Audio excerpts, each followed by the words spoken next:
upon life's billows you are tempest tossed. When you are discouraged, thinking your all is lost, count your many blessings, name them one by one, and it will surprise you what the Lord hath done.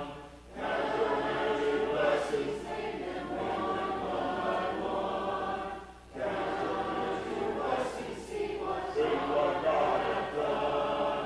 Count your many blessings, name them one by one. Count your many blessings, see what God hath done.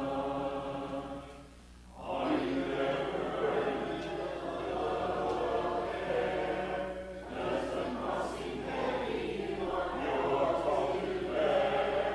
Count your many blessings, every down will fly, and you will be singing as the days go by. Count your many blessings, name them one by one. Count your many blessings, see what God hath done. Count your many blessings, name them one by one. Count your many blessings, see what God hath done. So amid the conflict, whether great or small, do not be discouraged, God is over all. Count your many blessings, angels will attend, help and comfort give you to your journey's end. Count your many blessings, name them one by one. Count your many blessings, see what God hath done. Count your many blessings, name them one by one. Count your many blessings, see what God hath done. Invitation song will be number 297. Please open your Bibles to Song of Solomon, chapter 2. Song of Solomon, chapter 2 is where we'll begin reading this evening. Thank you so much for being here with us this evening as we come to worship God one more time today. Thank you for being with us, especially if we have any visitors amongst us. So I've said this, I think we started, maybe it was last month, the Song of Solomon series. Said we're not going to be doing it week after week. However, from time to time, I'm just going to come back again and pick up this book. A couple of things I want to lay down again that I mentioned the first time around that I think are important. Personally speaking, I'm 30 years old. It may be a different story for you than it is for me. But at 30 years old, I have never once been in an adult Bible class. I've never once heard a preacher do a sermon series on this book. And I think it's a disservice to us as Bible students, a disservice to us that we're trying to get to know the mind of God, and we have not put enough time and attention to studying this book. So that's what I'm trying to do more and more as we study through this. Doesn't mean, as you can probably tell, because I've never been taught in this book before, I'm not going to say that I know every little thing about it, what every piece of imagery represents, what that may mean, but I do think it's important that we do our best to get a grasp on it. Song of Solomon's, as it says in chapter 1, verse 1, if you just want to look there, says, the Song of Songs, which is Solomon's. That's how the book starts. This is poetry, okay? Let's remember that. We are not reading a historical context of a nation conquering another nation. It's flowery language. It's meant to not be taken all the time super literally. And of course, tonight we're going to see that again. But it still tells a narrative. That doesn't mean that it's without a story. There's a story at play here. It's about love. It's about romantic love between a man and a woman. It's about marriage. It's about the sexual relationship between a man and a woman. It's about all these things. And it's in Scripture for us, brethren, I believe, because we're supposed to read it and see, hey, this is what God saw fit to put in His Word to get us to understand these things, like navigating love here on earth. So I think it's important that we spend some time reading through this. You might remember, basic outline for the first 4 chapters. Chapter 1 and 2 are, the majority of chapter 1 and 2 are very much akin to how you and I would listen to love songs on the radio. They are between a man and a woman. They're talking back and forth to each other. Occasionally they speak out to the general audience. But it's basically this idea of a man and a woman telling each other, I find you precious. For all of these reasons, I love you. For all of these reasons, I want to be with you. And, you get a little bit of back and forth between them from time to time. The woman saying to the man things like, I'm just this ordinary flower amongst all of these thorns. Amongst all of these other flowers. And the man is like, no, you're like a flower among thorns. I actually value you way more than everybody else. And so you know what I'm talking about. It's just this general love poem that is being written back and forth between two individuals. Here in chapter 2, this is where we're going to be reading tonight, I believe you start seeing a transition in the relationship. It's not just two people who are courting each other. These people are now moving towards commitment. So what we're going to do is we're going to start here in chapter 2. We're going to start reading about verse 8. And I'm going to do my best to outline the chapter. And we're going to go through all the way to chapter 4 this evening. I'm going to do my best to outline how I think the chapter goes. So in chapter 2, in verse 8, you have what I call this moment of excitement. These two people maybe have been away from each other. Now they're going to encounter each other again. And it's with purpose, especially from the man's perspective. He's got a plan right now, and so he's about to relay that. Verse 8 and 9, the voice of my beloved, behold, he comes. So it's the woman speaking. He comes, leaping over the mountains, bounding over the hills. My beloved is like a gazelle or a young stag. Keep that in the back of your mind. It's going to come important to the end, last verse of chapter 2. He's like a gazelle or a young stag. Behold, there he stands behind our wall, gazing through the windows, looking through the lattice. So is this young man's excited. He's leaping and jumping up and down. He's coming to his beloved he wants to marry, and he's happy to come see her. All right? He's like a deer or like a gazelle, jumping up and down. He's got something to say. In verse 10, you hear what he's got to say. In verse 10, he says, my beloved speaks to me and says, arise, my love, my beautiful one, and come away. We're going to see here that what he's going to invite her to is marriage. I mean, maybe that's not how you did it, men. Maybe that's not exactly how you worded it. But let's be honest, maybe not all of us. A lot of us probably had conversations like this. Maybe we did get down on one knee, present the ring, and say, will you marry me? And I'm assuming that there was probably also a conversation, whether it was before that or after that was kind of like, what are we waiting for? Let's just get married. Okay, that's what this young man's getting at. Or I don't know if he's young, but it just says the beloved, him. He's talking to her and he's saying, come away. Let's go away and let's get married. You'll be reminded that in chapter 3, there is a wedding. And in chapter 4, I've already said this before twice in 2 different lessons, but I believe you're looking at a wedding night. We'll look at all those things again tonight. And I think this is the proposal for that. Come away, my love, come away. Then he gives his reasons. He says in verse 11, for my beloved, winter is now past, the rain is over and gone, the flowers appear on earth, and the time of singing has come. The voice of the turtle dove is heard in our land. The fig tree ripens its figs, the vines are in blossom, it gives forth fragrance. And then he says it again, arise, my love, my beautiful one, come away. So the proposal comes twice. And he's basically saying, hey, it's springtime. Whether you're thinking about like Bambi. Have you ever seen Disney's Bambi? All right, when springtime comes, that's when all the animals start jumping around and start finding friends and eventually boyfriends and girlfriends, and the flowers are blooming. That's what he's saying in verses 10 through 13. The winter is past. It's time for new beginnings. It's time for something fresh. Let's go away, me and you. Come away, my love. And he's inviting her to a more committed relationship. What you have in verse 15, I think, is something that we should probably dwell on for a little bit more. Look what it says in verse 15. Catch the foxes for us, little foxes, that spoil the vineyards, for our vineyards are in blossom. Here are things that are brand new and that are nice to look at and are great. You may recall that in Proverbs we saw how a vineyard or a garden is representative of their relationship. Okay, and then he's making mention of these little foxes that run around, and they're in this area, and they're causing this little bit of trouble. If you look at what most scholars say, and by the way, I'd recommend to y'all, I can't remember the older Kirchville, what his name is, the brother who came here one time, but his son, Brent Kirchville in Florida, I'd love to pass you along his lessons and what he says about these things. In verse 15, if they're talking about their relationship there, They're talking about the little things that could like ruin that. Best way I could describe that to you as a 21st century person, have you ever tried to like grow a garden in your backyard, like grow fruits and vegetables and whatnot? Have you ever woken up when you think you're going to yield the next day and you go outside and there's like little chunks taken out of the fruit and it's like thrown on the ground and it's starting to like rot? And you also just happen to notice that the general wildlife around your house is gaining weight, right? It's like that. That's the idea there. Okay? These little foxes are running around and they're ruining the vineyard. Catch them. That's what the request is being said in verse 15.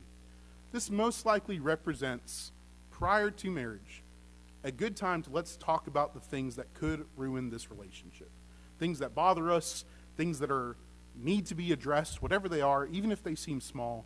Let's talk about that. Little harmful things can ruin a really great thing. In Ecclesiastes chapter 10, look what it says in verse 1.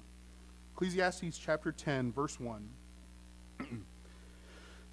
Dead flies make a perfumer's ointment give off a stench. Okay, here's somebody who's trying to sell some perfume, an ointment rather, excuse me, and you can imagine he's like, not only does it serve a purpose, but it also smells good. And a little dead fly died in the ointment, and now it stinks. Okay, that's what's being said there. What that represents is a little bit of folly outweighs wisdom and honor. Just a little bit of something bad can take away from a lot of good. I do think it's important that in our marriages, brethren, that we address what you and I might consider the small things.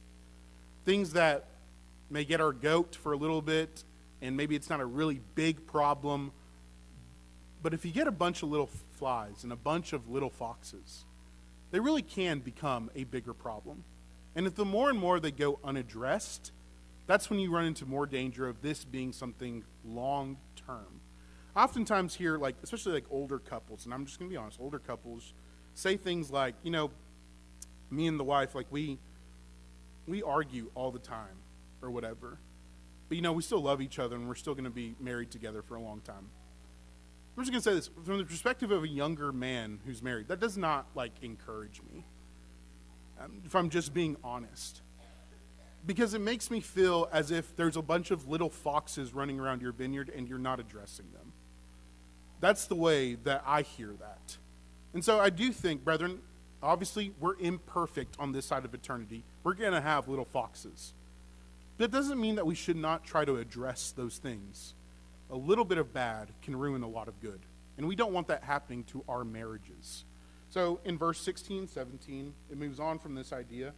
Look what it says there, chapter 2, verse 16, 17. My beloved is mine, and I am his. He grazes among the lilies. So it ends with this proposal being like, yeah, we are going to head towards mutual exclusivity. Right? That's what a proposal is, right? When a guy gets down on a knee and he presents the ring, that's essentially what he's saying. Hey, do you want to be mine and do you want me to be yours? Like, we're not going to belong to anyone else's. So that's how this thought ends. Verse 17, I'm going to give a little bit more thought to this in chapter 3, but look what it says there. Until the day breathes, until the shadows flee. Basically, it's the setting's nighttime. When day comes, what she's saying in verse 17 is, turn, my beloved, be like a gazelle or a young stag on the cleft of mountains. I'm going to appeal to you that in chapter 3, verse 5, we're going to give a little bit more attention to this. What she's saying to him is essentially, go. You don't need to stick around right now. The only translation that says turn to me is the NLT. I'm not sure why.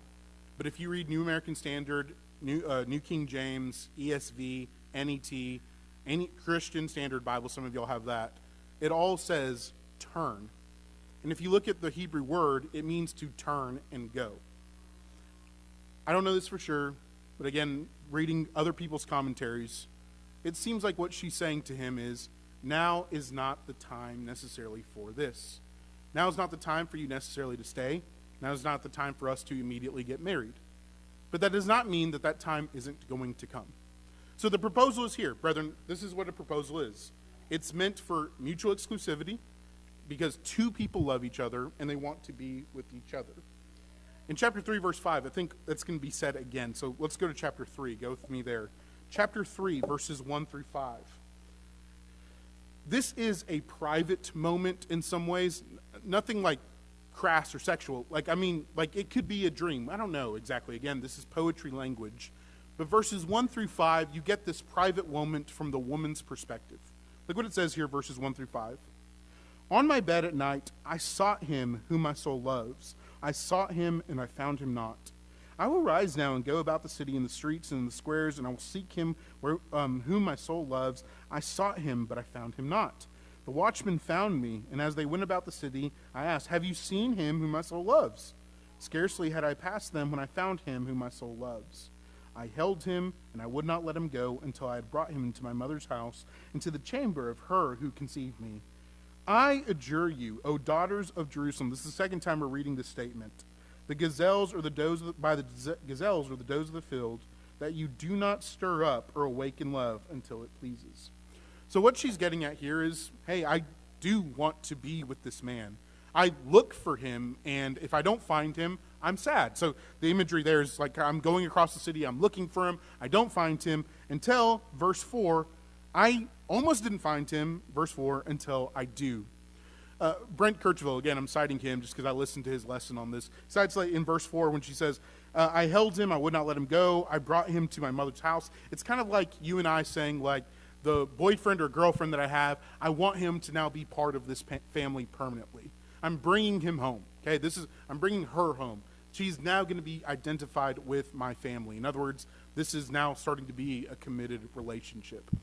Verse 4, when it says, into the chamber of her who conceived me, this is not necessarily talking about a bed chamber. It just means the inside of the house. I want this young man, this young woman to be with me, come into my house and be part of this family. Verse 5, this is now the second time we read this statement. It is the third time in the book that it comes up. There are 3 times that the statement comes up, where she speaks openly to the audience, and she says the statement in verse 5. Do not stir up or awaken love until it pleases.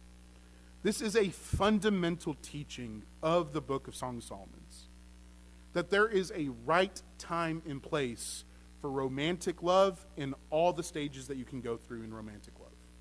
When you're talking about courting, whether you're talking about 2 people who are committed to being married, people who are married, that's where we're going to see the sexual relationship should happen, and then so on and so forth. There is a right time and place for this. And to break from that standard means that you're going to cause yourself a lot of heartache. And that's a point of the Song of Solomon. It routinely tries to remind you, be where you're at, be content with that, and if you're going to move forward in your relationship in this way. Verse 5, one more time. That you do not awaken or stir up love until it pleases. There is a right time and place for this relationship and what we're going to do with it. So the way that chapter 3 moves on, look what it says here, and starting in verse 6 through 11, it's super clear what's happening. Verses 6 through 11. What is that coming up from the wilderness like columns of smoke, perfumed with myrrh and frankincense, and all the fragrant powders of a merchant? So like this person's looking off into the distance, there's a lot of smoke, but it smells really good. Verse 7. Behold, it is the litter of Solomon. Around the mighty men of Israel, around it are 60 mighty men, some of the mighty men of Israel. All of them are wearing swords, expert in war, each with a sword in his thigh against the terror by night. King Solomon made himself a carriage, from the wood of Lebanon. Verse 10, he made the posts of silver, he made its back of gold, the seat of purple, the interior was inlaid with love by the daughters of Jerusalem. So it's a royal wedding. Somebody's coming up to the scene. They're in a really nice car, we would put it that way. They're in this really fancy caravan. It looks great. It smells great. Look at what it says, verse 11, just to make it really clear. Go out, O daughters of Zion, and look upon King Solomon with the crown with which his mother crowned him, on this day of his wedding, on the day of the gladness of his heart. So the idea here's a ceremony. We're about to have this great, momentous event because a wedding is happening. So you might think about it in our terms as 21st century people. What all goes into a 21st century wedding? It's stuff like this. Nice, everything looks good, everything is presented the best way possible. But what I'm trying to take away from this, brethren, for our purposes this evening, look what it says in verse 11. This is a day that should be a day of gladness. This is good. This is a happy moment. This is a happy event that two people are deciding to get married. Go with me to Ecclesiastes chapter 9. This is a truth in the book of Ecclesiastes. I hope we see it as something that is supposed to be making us happy and not something that's bleak. In Ecclesiastes chapter 9, look what it says in verses 7 through 10. The preacher in this passage is going to say a couple of things. You're going to see it there in verse 9. He's going to make a point. Your life is not going to last very long, and you're going to have to toil with your hands. Okay? Life is short, doesn't have a lot of substance to it sometimes, and you're going to have to strive in your life. It's not always going to be easy. So verse 7 through 9, he says a couple of things. While you're in this short, sometimes hard life, enjoy the little things, like food, drink, clothes, resources. And then verse 9, your wife or your spouse. Look what he says there. Verse 7, go eat your bread with joy and drink your wine with a merry heart. For God has already approved what you do. Let your garments be always white. Let not oil be lacking on your head. Enjoy life with the wife whom you love, all the days of your vain life that he has given you under the sun, because that is your portion in life, and it is your toil in which you toil under the sun. So in verse 9, he's basically saying, you have a vain life, short, not going to last too long. You're working while you're in this life. You got a couple of things to enjoy. One of those things is the spouse that God has given you. Marriages, if it's not clear from the Song of Solomon, what I've been saying over these past several lessons, are meant to be a source of blessings, meant to be a source of gladness. Something good is supposed to come from this. As difficult and as short as life can be, you can find some happiness, and the happiness should be from the food you eat, from the drinks you drink, from what you're able to have, but also from the spouse that you have. It comes from God. And so he makes this point in verse 10. He says, whatever it is that your hand finds to do, do it with your might. For there is no work or thought or knowledge without wisdom, knowledge or wisdom in Sheol to which you are going. He's making this point. You're going to die someday. But there's a couple of things that you can take enjoyment in. So going back to chapter 3 of Song of Solomon's, I think that's really important to take away just from that passage. Marriages and weddings, like the ceremony for a marriage, it's cause for joy. It's a good day.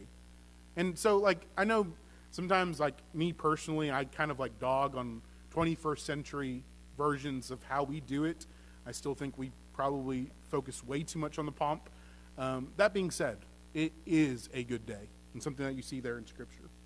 So, in verse 4, and I think this is something important to tackle, in chapter 4, through verses 1 through 7, you're going to have a sevenfold description of how the man sees the woman, okay? There's 7 descriptors. If we just read it from a 21st century mindset, it's not going to make any sense. I mean, we'll know what he's saying, but we're going to be like, how on earth is this a compliment, okay? It doesn't really, like, make a lot of sense. But I just want you to look really quickly at verse 7. Drop down there with me to verse 7. The culmination of everything he's trying to say is, you are altogether beautiful, my love, and there is no flaw in you, okay? So as you're reading through the descriptors of how he views his bride, I want you to know that this is what he's thinking. If you were to take, like, I don't know, a mental image of what he's calling this woman, it looks like something that'll scare the kids, okay? Like, it doesn't make sense to our American mindsets. Just know that to him, and her, it's a way of complimenting them in their own time, okay? All right, so verse 1 through 7 of chapter 4. Behold, you are beautiful, my love. Behold, you are beautiful. Your eyes are doves behind your veil. Your hair is like a flock of goats leaping down from the slopes of Gilead, Your teeth are like a flock of shorn ewes that have come up from the washing, all of which bear twins, and none of whom have lost their young.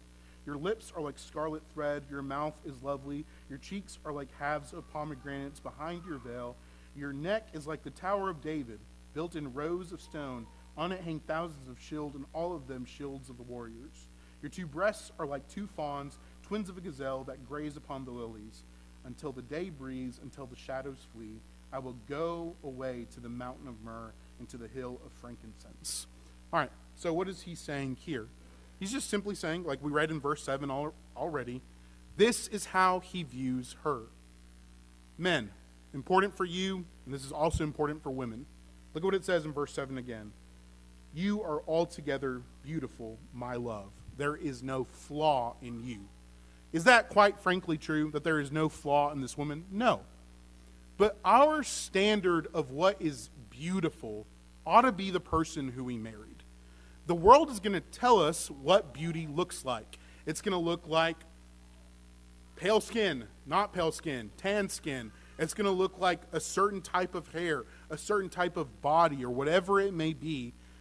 Our standard of what beauty is should come from who our spouse is. I think it's important for men, and I also think it's important for women. Here in this context, it's the man saying it to the woman, but I would say the same thing for the woman.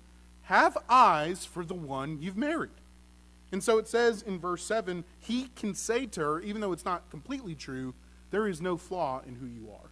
I see you as somebody who I'm attracted to, who I want, and who I want to be with. I mean, that obviously, you get into all the, what does everything mean there in verses 1 through 6. I mean, you can spend time talking about that, but that's what he's getting at. He has a desire for the one whom he's married, and it's supposed to be exclusive. We're not supposed to go beyond what we see in our spouses and look for others who might have some more beauty than them. No, our standard of beauty should be in the one whom we've married. I want you to look at a couple of things just so I can show you the transition of these thoughts. Notice that in verse 1, verse 3, he mentions twice, she's got a veil, okay? It's this idea of they're getting married. In the Old Testament, you might remember different contexts like Leah and Jacob getting married. Veils were prominent for them, okay, in the way that they, I don't know if, are veils still a thing in 20, I really don't remember, I'm sorry. But I don't know if they're still a thing, but you know what I'm talking about. Like traditional marriage ceremonies, the woman wears a veil. Okay, you're looking at a bride and a husband here. In verses 8 through 12, as I read that, look at every single time that he calls her a certain descriptor. He's going to say, my bride. Verses 8 through 12, come with me from Lebanon, my bride. Come with me from Lebanon. Depart from the peak of Ammon, and from the peak of Senir, from Hermon, and from the dens of lions, and from the mountains of leopards. You have captivated my heart, my sister, my bride.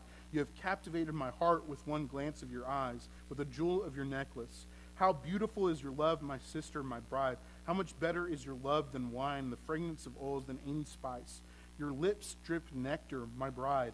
Honey and milk are under your tongue. The fragrance of your garments are like fragrance of Lebanon. A garden locked up is my sister, my bride. A spring locked and a fountain sealed. Okay? You've transitioned to just calling her a beloved, someone you desire, to now somebody who is veiled, somebody who is your bride. This is why I'm saying that when you read through Song of Solomon, I think there is a narrative, even though it's through poetry, that depicts somebody who desire each other, people who make a proposal, who decide to be exclusive with each other, and people who get married. And I'm going to say this to you right now, and I've said it to you already. I think as you read through verse 12 onward, you're looking at descriptors of a marriage night, the consummation of the wedding ceremony, two people's vows to each other. They're wanting to be exclusive to each other. Here's the consummation of that, the physical relationship between a man and a woman. A couple of things about verses 1 through 12 before I move on. All of those things in verses 1 through 6, they all have meaning, okay? Like, for instance, I mean, just little things like verse 2. You look like lambs that have been freshly washed, and, that not a single one of them have lost their young. If you look into the Hebrew of that, it probably means that he's complimenting her teeth. They're white. Have you ever heard somebody say, you're pearly whites? And you've got all of them, okay? That's what he's saying there. I mean, all of that has meaning to it. And I'm not going to go through every single one of them, but I encourage you in your own study to go through those things and see what he's saying about her. Again, the culmination of that is verse 7. He's just calling her beautiful. I want you to see that it's completely appropriate for him to go back and forth in his descriptors of how he calls his wife and what he says about her. There's things where he simply just says, I find you captivating and beautiful. And there's times where he gets to language that's a little bit more sexually charged, like in verse 6, okay, in verse 11. That's fine. Go with me to what it says, and I just skipped it right now. Just lost it. Verse 6. I will go away to the mountain of myrrh, to the hill of frankincense. You look at what people say, what that probably is getting at is like, I'm going to enjoy you. I'm going to enjoy your body. I'm going to enjoy this relationship. That's what he's saying. That's part of what they're getting into. In verse 12, look at what it says there. A garden locked is my sister, my bride, a spring locked and a fountain sealed. You guys might remember that if you look at Proverbs chapter 5, this is important, turn your Bibles there. Proverbs chapter 5. That, again, probably the same person wrote it, at least we think. Solomon wrote this, both Proverbs and Song of Solomon's. That he uses that exact same imagery to talk about sexual purity, okay? So in verse 12 of Song of Solomon there, he said, you're like a garden sealed, you're like a fountain sealed. Like, nobody can access the garden, nobody can access the fountain. Notice how that same language translates over in Proverbs chapter 5, verse 15. He tells the young man, drink water from your own cistern, flowing water from your own well. Should your springs be scattered abroad, streams of water in the streets? Let them be for yourself alone and not only for the strangers that are with you. Let your fountain be blessed and rejoice in the wife of your youth. Just makes it abundantly clear there. The sexual relationship that you have, the imagery there, is it's like a fountain, it's like a garden. Not everyone has access to it. Let it be for you and the wife of your youth. So go over to Song of Solomon chapter 4, verse 12. That's what he's saying there. In verse 12, my bride, and again, my sister is just a term of endearment. I talked about that last lesson, but my sister, my bride, she's only for me. Nobody's accessed this garden. Nobody's drank from this fountain. She's just for me. This is the standard for marriage. We always talk about holding fast, leaving father and mother, holding fast to your spouse, and y'all forming y'all's own units, and that's really important. But prior to those moments, you were never supposed to go find somebody else prior to finding your spouse. It is not God's intention that we give our bodies to sexual immorality prior to marriage. Whether it's with the person that we're going to marry or with people who we did not marry and we have regrets about. Let's just be honest, we have regrets. So if I'm not trying to make anybody feel bad if things that you've repented about or anything like that, but we just have to say plainly, that is not God's standard. It is supposed to be celebrated when two people are virgins and they're able to consummate their marriage. That's what you get there in verse 12. Verse 13 through 18, you get a little bit more of that language. Your shoots of you could look into what he's saying, but he's basically saying, like, I find pleasure in you. You find pleasure in me. And that's the way that it's supposed to be. Your shoots are an orchard of pomegranates and the choicest fruits, henna and nard of saffron, calamus and cinnamon, and the trees of frankincense, myrrh and aloes, with all the choicest spices. A garden fountain, a well of living water, flowing streams of Lebanon. Awake, O north wind, and come, O south wind, blow upon my garden, and let the spices flow. Let my beloved come into his garden and eat its choicest fruits. That's her speaking, like, yes, now we can enjoy this relationship. And then you have in chapter 5, verse 1, this is the only verse we'll read of chapter 5, but you hear what the purpose of this is. Just in the way that the wedding ceremony brought joy, this relationship brings joy. This is what God created for man and woman. If you were going to enjoy sex in this life, it should have been in this context. So in chapter 5, verse 1, it says exactly that. I came into my garden, my sister, my bride. I gathered my myrrh with my spice. I ate of the honeycomb with honey, and I drank wine with my milk. Notice what the chorus says. Eat, friends, drink, and be drunk with love. It's like an acclamation of like, great, enjoy yourselves. That's how it's supposed to be. And that's where we'll stop here this evening. Go with me to Hebrews chapter 13, verse 4. Hebrews chapter 3, verse 4. Thank you so much for your fine attention this evening. As we go through the Song of Solomon, it's just going to kind of be like this. We'll go through the verses and just give a little bit of explanation to the things that we're reading, a little bit different than just a traditional sermon, but still think that this can be very helpful to us. In Hebrews chapter 13, verse 4, the Hebrew writer writes, "Let marriage be held in honor among all. Let the marriage bed, be undefiled, for God will judge the sexually immoral and the adulterous." There's a place where this should happen, where this enjoyment should come from, and it's with the marriage bed. What he's making the point there is like, hey, like there's a lot of things that defile and make things unpure in this world, but sex between a man and a woman who are married is not one of them. That's not something that defiles. But those who are sexually immoral, those who walk outside of the bounds of marriage into adultery, it says in verse 4, they will be judged. It's a good lesson, I think, that we need to teach our children, that we need to learn of ourselves if we're married, something that we do not need to forget. I also think a secondary lesson to this is kind of some of the stuff that we were looking at earlier in chapter 2 and 3. Brethren, marriages are supposed to produce blessings. Blessings of children, blessings of positive families, homes, environments where strangers can be welcomed in and feel at ease. I think marriages are supposed to be one of the greatest blessings to this world. And yet you look at the American statistics of how marriages go and the 50+% divorce rate and the broken homes and how many people don't know what it's like to live with father and mother, or if they do, it's a very strenuous relationship. Brethren, why do we add to that statistic with our marriages?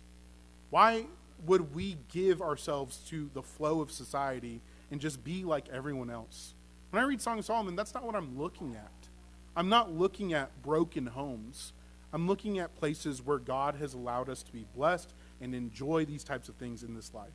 Let's not add to the pain and the damage in this world, brethren. Let's be different. Thank you so much for your fine attention tonight. If there's something that's been said tonight that's wanted you to make a change, and I understand the lesson may not be exactly for that, whether it was said this morning, whether it was said this evening, and you know you want to make a change to your life, please let us know that you'd like to do that.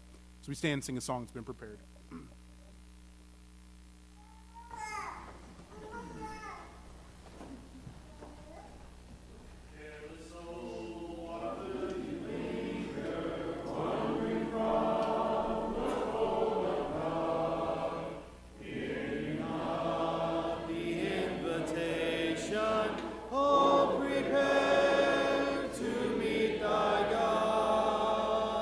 Careless soul,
say thank you to everyone this evening. If you're visiting with us, we're thankful for your presence, and we'd invite you back this Wednesday at 7 for another lesson and Bible classes for all ages. I did not get any other announcements at this time. Is there any other announcements that need to be made? Okay. If not, then we'll go to God in our